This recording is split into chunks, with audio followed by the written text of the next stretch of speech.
Countdown for blast off. X minus 5, 4, 3, 2, X minus 1, fire.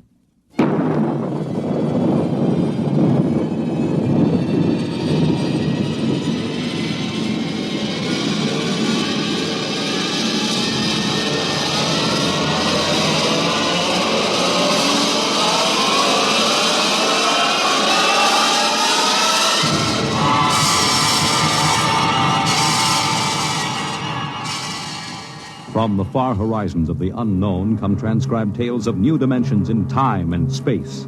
These are stories of the future, adventures in which you'll live in a million could-be years on 1,000 maybe worlds. The National Broadcasting Company, in cooperation with Street and Smith, publishers of astounding science fiction, presents X minus 1.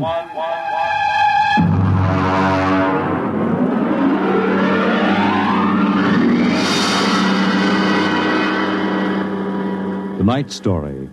Cold equations. There is no margin of safety along the rim of a frontier. There can't be any until the way is made for those who come later. Until then, the penalty for mistakes is a grim one. The laws of physical nature operate with irrevocable certainty, with no room for mercy, kindness, or sentimentality. In space, life becomes a cold equation, and the equal sign is often followed by death. I know. I'm the pilot of an EDS.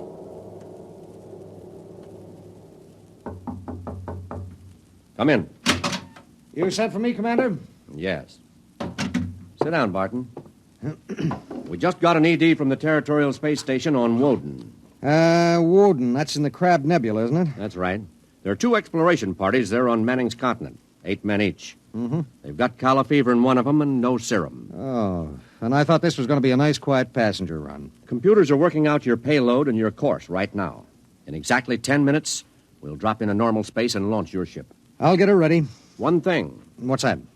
Woden is at the maximum pay limit for an EDS. Figuring the weight of the serum, we'll be able to give you just enough fuel to land on Manning's continent if you make it the first pass. Otherwise, you'll burn out in midair. Mm-hmm. Standard procedure. Report to launching control. Right. Good luck, Barton. Thanks. Oh, by the way, Yes? when can I expect to be picked up? We'll make a stop on the run back to Earth sometime next year. You'll be notified by radio. Okay. Sorry, we can't make it sooner. That's what happens when you sign on for EDS work. I'll see you next year, Commander.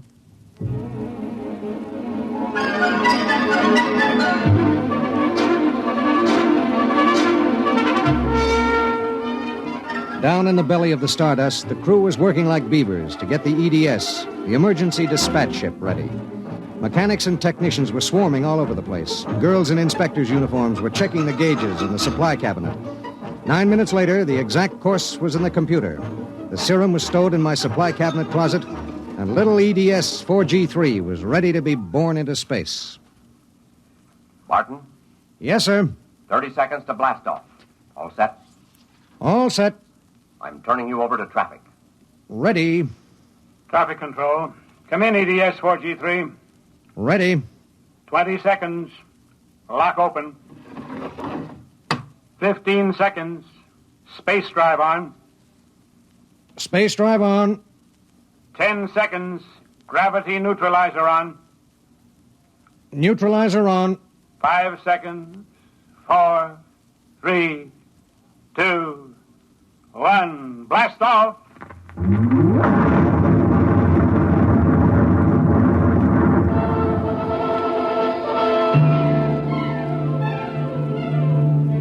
I don't remember how long it was afterwards that I first noticed something wrong. Maybe an hour, maybe 2. There was nothing to show it except the needle and the heat gauge. It was on 0 when we left the Stardust, and now I noticed that it had crept up toward the 30 mark. That meant something inside the ship was radiating heat. That something was in the supply closet, and it was alive.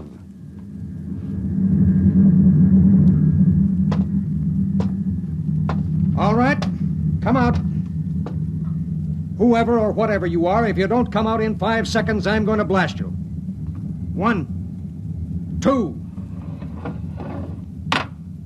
Well, I'll be... Hello. I'm Marilyn Lee Cross. What are you doing in there? I'm a stowaway. Oh, my... What's the matter?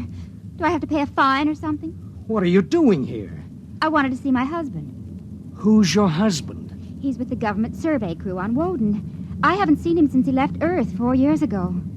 Okay. But what made you hide in my EDS? I have a job waiting for me on Mimir, but I heard you were going to Woden and there was plenty of room, so I hid. Oh, I knew I'd be breaking some kind of rule, but what's one little rule?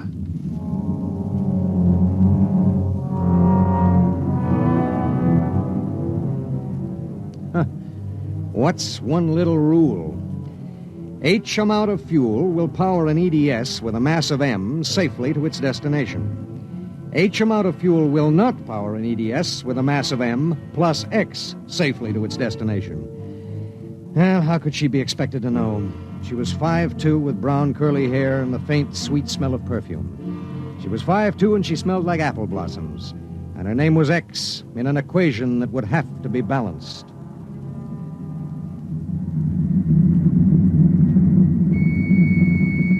Stardust. Come in, EDS. Come in. This is Barton, emergency dispatch pilot 4G3. Go ahead. Give me Commander Delhart. What's the message, EDS? I have to consult Commander Delhart. The commander is busy. Listen, you squirt. Give me Commander Delhart. One moment, 4G3. Commander Delhart. Emergency message from EGS 4G3. This is Delhart. What is it? At 0800 hours, I discovered a stowaway aboard my ship. A stowaway? Yes, sir. Well, have you notified ship's records? Not yet, sir. You know the regulations as well as I do. Of course I know the regulations. That's why I'm calling. Barton, what's going on? Sir, this is a girl. A young woman. Oh. She wanted to see her husband on Woden. She didn't know what she was doing. I see. I wondered, sir, maybe the cruiser could change course or something? I'm afraid not. We're hundreds of light years apart now. We have a limited fuel supply ourselves, with 900 passengers. Is there any chance? No. Okay, Skipper. Better get the information to ship's records. Okay. Barton. Skipper? I'm sorry. Yeah, sure.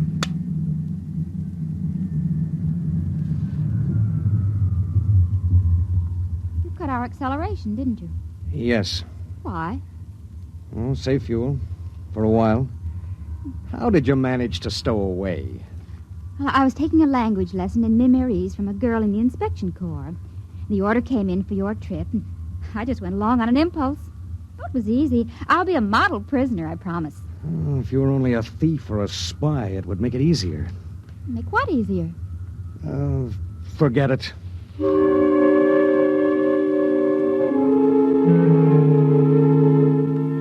Why couldn't she have been somebody with some ulterior motive, a fugitive, hoping to lose himself in a raw new world, a crackpot with a mission?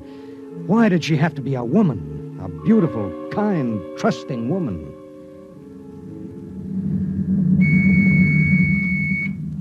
Stardust. Barton, EDS 4G3. Go ahead, 4G3. Identify a stowaway. Give me your identification disc, Miss Cross. Here. Why? Well, it's for ship's records. Identification number T8374. One moment. This is for the gray card, of course. Yes. I'll need the time of... I'll tell you later. That's highly irregular. Then we'll do it in a highly irregular manner. The subject is a young woman. She's listening to everything that's said. Are you capable of understanding that? Oh. Go ahead, 4G3. Number T8374-Y54. Name, Marilyn Lee Cross. Female, married. Born July 7th, 2160. Good Lord, you're only a child. Height, 5 feet 2 inches. Weight, 110. Hair, brown. Eyes, blue. Complexion, light. Blood type, O. Original destination, Port City, Mimir. Listen, I'll call you back later. Look, miss. Marilyn. Look, Marilyn. I guess you don't know what you got yourself into here. Well, it's like this. This ship is carrying Calla fever serum to the survey group on Woden. Yes. Their supply was wrecked in a tornado. The fever is always fatal unless the serum is given in the first 48 hours. Now, these little ships have exactly enough fuel to reach their destination.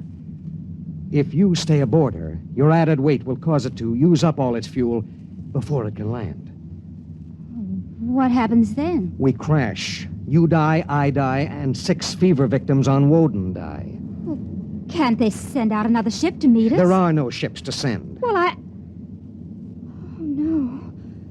Oh, no, you couldn't do that. That's how it has to be. But that's crazy. I haven't done anything. I haven't hurt anybody. I'm sorry. I should have told you before, but I wanted to make sure there was no other way. You mean it? You're going to make me leave this ship? That's how it is. But I'll die. I'll explode. I'll be like those horrible pictures about... Try to understand. I do understand. You're going to kill me, and I didn't do anything. I know you didn't. That has nothing to do with it. It has everything to do with it. Nobody just dies like that for no reason. Oh, listen. Maybe there are other cruisers. Cruisers you don't know about. Maybe the radio. Maybe it... Now, listen to me. It's different here. Different from anything you've ever known. On Woden, there are 16 men. 16 men on an entire world. They're fighting. Fighting an alien environment. The environment fights back. You can only make a mistake once. And I made a mistake. Yes. There's no hope. Absolutely none. You'll have to be put out of the ship.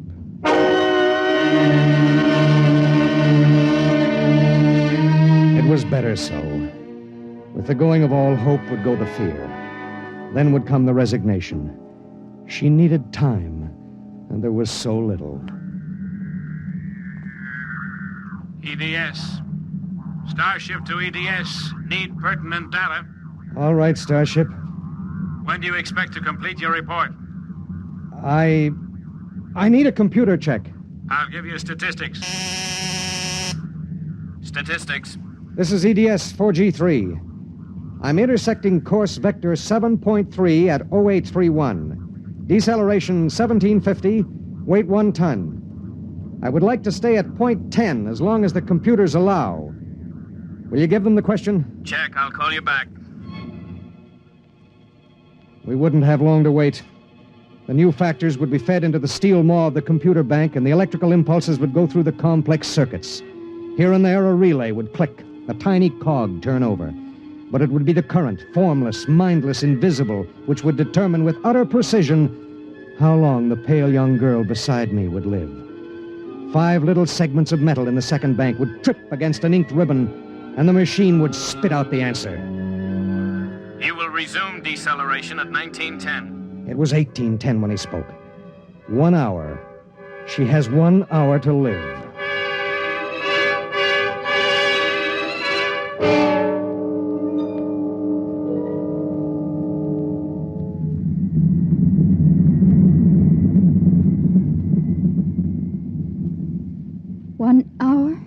That's it.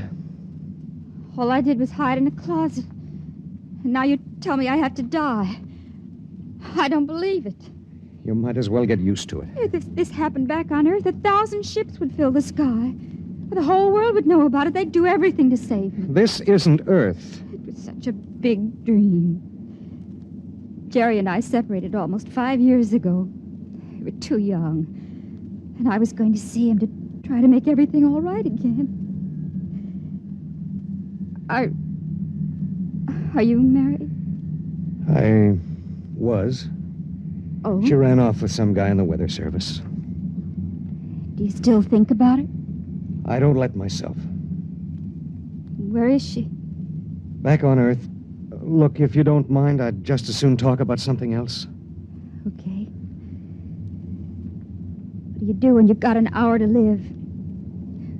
What do you talk about? What's Jerry like? Jerry? Oh, he's a funny guy. When he found out, I mean about the other fella, he didn't get mad. He cried. That was all he felt, sadness. So you walked all over him? Well, I thought I wanted him to get mad at me, to be jealous. And now? been thinking about him for 5 years. So when I heard the ship was bound for Woden and I knew Jerry was there, I stowed away. I didn't know about the fuel.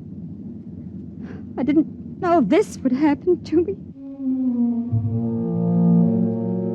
She had violated a man-made law that said keep out. The penalty was not of man's making or desire. It was not a penalty men could revoke. H amount of fuel will power an EDS with a mass of M safely to its destination. The time was 1830. 40 minutes. It was beginning to get me. A space frontier is a rough place, and I'd seen 100 men die since I left Earth. But this was different. I watched her as she wrote a message to her folks. I watched her as she fought her way through the black horror of fear toward the calm gray of acceptance. And then there it was on the view screen. The planet Woden. A red ball enshrouded in the blue haze of its atmosphere, swimming in space against the background of star-sprinkled blackness. The chronometer on the instrument panel said 1845.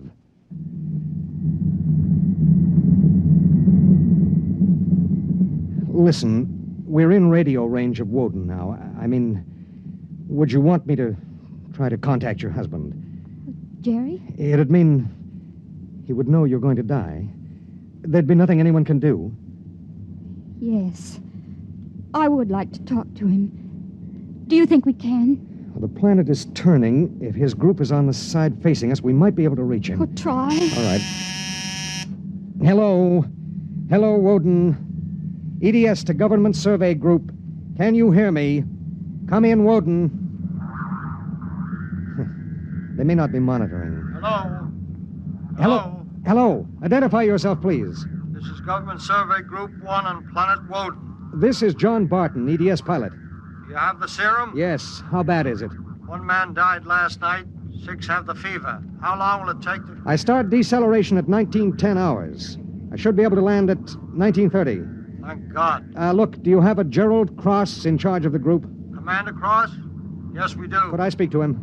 He isn't here. He's out with the survey team. When do you expect him? Can't say. How do you read me? How much time do we have left for communication? Less than 15 minutes. All right. If Commander Cross comes back before we lose radio contact, will you have him buzz me? It's important. Okay, EDS. I'll keep the set open. Check.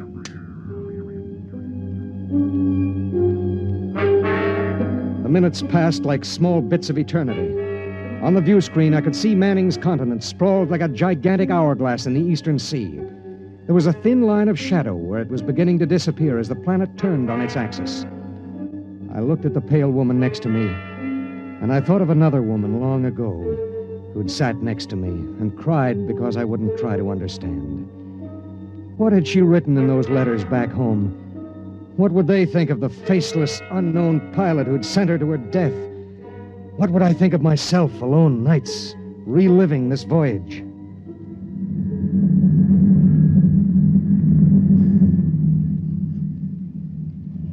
Cold, isn't it? I'll turn up the thermostat. Nothing from Jerry? We have about 2 minutes of radio contact left. Maybe it's better. I mean, suppose it were you and your wife tried to call you. How would you feel? I don't know. Do you ever hear from her? I got a letter about a year ago. I tore it up. That was foolish. Yeah, it was. Life is so terribly short to be wandering around alone. Well, Wait a second, we're getting something. How much time before I have to leave the ship? About 10 minutes. Hello, EDS. Hello, EDS. Come in. Come in. EDS. This is Woden. I have Commander Cross. All right, go ahead. Hello, this is Commander Cross. Jerry Cross? Yes. I have someone for you. Go ahead. Hello. Jerry? Hello? Jerry? Who is it? It's me, Marilyn. Marilyn. I wanted to see you again. I stowed away on the EDS. You what? But Marilyn... It doesn't matter, Jerry. All that matters is that I can tell you all the things I've kept inside for so long. Jerry, I want you to know I've never forgotten. Oh, it's been so many years. I can't believe it. I thought I'd see you again, but now I can't. Jerry, you don't hate me, do you? Hate you? Marilyn, I've never stopped loving you. Not for an instant. Oh, Jerry. Listen, we don't have much time. The transmission is getting fuzzy. Oh, Marilyn, I've got to see you. There's got to be some way. There isn't. Let me talk to the pilot. Give it to me. Hello. Pilot, have you called the mothership? Did you have them checked with the computers? I've done everything. You've been on the frontier long enough to know the setup in an EDS. Oh, dear God, there must be something, some way. Do you think I'd let this happen if I wasn't sure? He tried to help me, Jerry. He tried. And it really doesn't matter.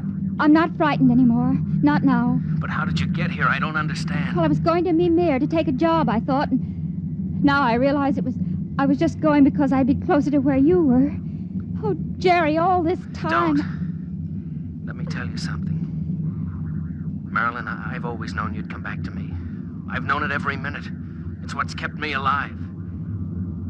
I want you to hold that in your mind. Jerry, I can't hear you. We haven't much time. We're losing radio contact. Jerry! Oh, don't cry, darling. Just know how I feel.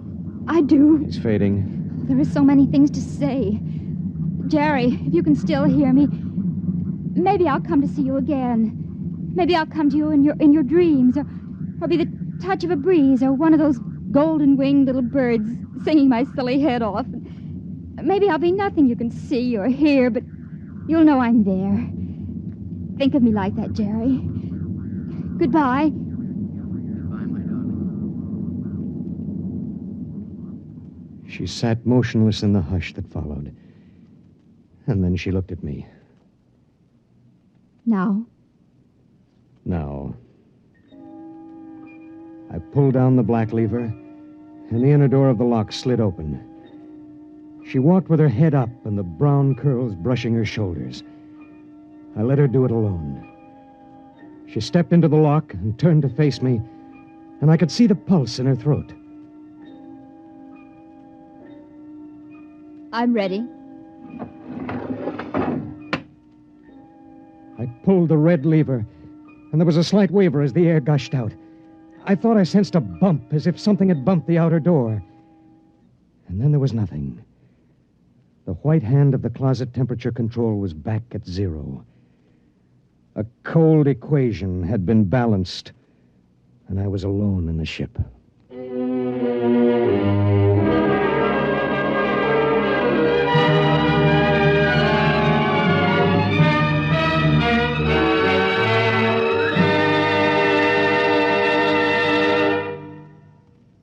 You have just heard X-1, presented by the National Broadcasting Company in cooperation with Street & Smith, publishers of astounding science fiction.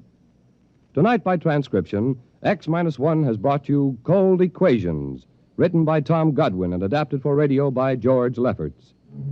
Featured in the cast were Court Benson as Barton, Jay Meredith as Marilyn, Milo Bolton as Commander Delhart, Bob Hastings as Jerry Cross, Jack Arthur as Traffic Control Officer, and Walter Kinsella as the Woden Monitor. Your announcer, Bill Rippey. X-1 was directed by Ken McGregor and is an NBC Radio Network production.